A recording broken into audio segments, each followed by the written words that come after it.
స్వతంత్రం వచ్చి 78 సంవత్సరాలు అయినప్పటికీ మన దేశ రాష్ట్ర పరిస్థితులు చూస్తుంటే అసలు నిజంగా స్వతంత్రం ఉందా అన్న ప్రశ్న మరలా వస్తుంది. మన దేశం ఎక్కడికి వెళ్తుంది?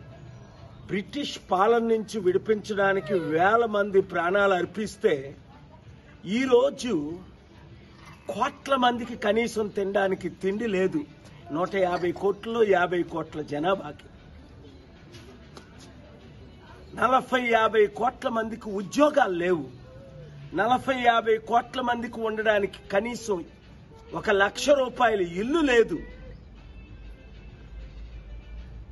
కానీ దేశ ద్రోహులు, దొంగలు, గజ దొంగలు, దోచుకునే వాళ్ళు 5,000 కోట్ల రూపాయలు ఖర్చు పెట్టి వాళ్ళ కొడుకులకి కూతుర్లకి పెళ్లిళ్ళు చేస్తున్నారు. ఇది ఆర్టికల్ 14 ఈక్వాలిటీ వయలేషన్. ఈక్వాలిటీ అంటే అర్థం ఏంటి? మీరు క్యూబా వెళ్ళి చూడండి. చిన్న దేశం, అమెరికా పక్కన ఉంటుంది.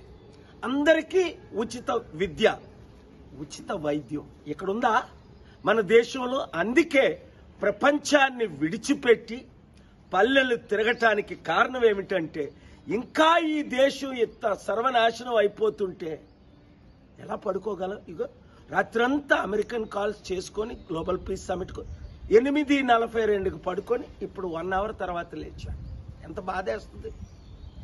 నా ప్రజలు, నా బడుగు బలహీన వర్గాలు, కుల మత ప్రాంతాలకు అతీతంగా ఆశీర్వదించబడాలి, దీవించబడాలి. కనీసం human rights, fundamental rights should be there. Even after 78 long years, we are experiencing the extreme poverty, extreme radicalism, inequality, and freedom of religion, freedom of expression is disappearing. Share this video with everybody until this nation is saved, protected, and changed. Thank you. అసలైన తొలి వెలుగు.